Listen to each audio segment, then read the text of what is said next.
যেমন আটলান্টিক মহাসাগরের পানি শুকায় না, বাংলাদেশের 1971 সালে অনেক বিতর্কিত ভাবে এই আওয়ামী লীগের লোকে যখন বাংলাদেশের ব্যাংক ডাকাতি, যখন রক্ষী বাহিনী দ্বারা মানুষ হত্যা, সেই প্রবক্তা তৈরি করেছিলেন।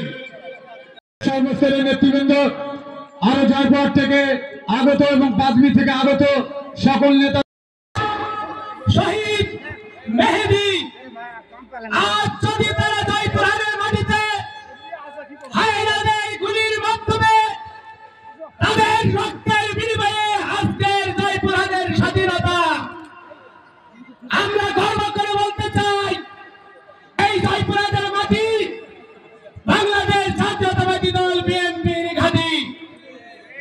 এই অঞ্চলের খেটে খাওয়া কৃষক শ্রমিকের রক্তের ঘাম ঝরানো, শহীদ জিয়ার রক্ত, শহীদ জিয়ার ভালোবাসা নিয়ে আজও এই এলাকার অঞ্চলের মানুষ বাংলাদেশ জাতীয়তাবাদী দলকে ভালোবাসে, আগামীতেও ভালোবাসবে।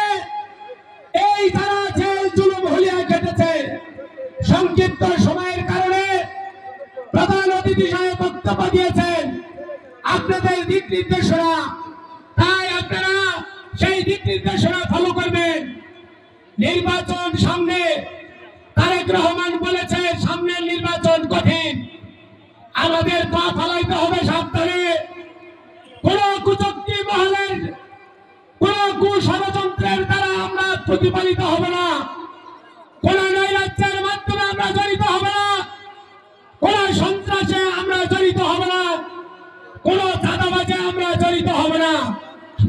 শহীদ প্রেসিডেন্ট জিয়াউর রহমান এই দেশের স্বাধীনতার প্রবক্তা, এই দেশের সকল রাজনৈতিক দলের বলা যায় পূর্ণ জন্মদাতা।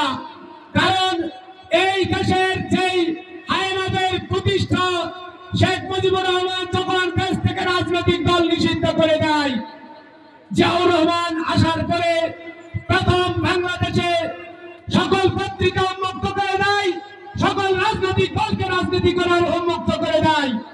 তাই আগামীতে আমাদের প্রিয় নেতা তারেক রহমান বলেছে রাজনীতি করবেন, কোন প্রতিহিংসা নয়, রাজনীতি করার অধিকার সকলের আছে, সকল নাগরিকের আছে। কিন্তু যদি এই নাগরিকের কথা বলে রাজনীতির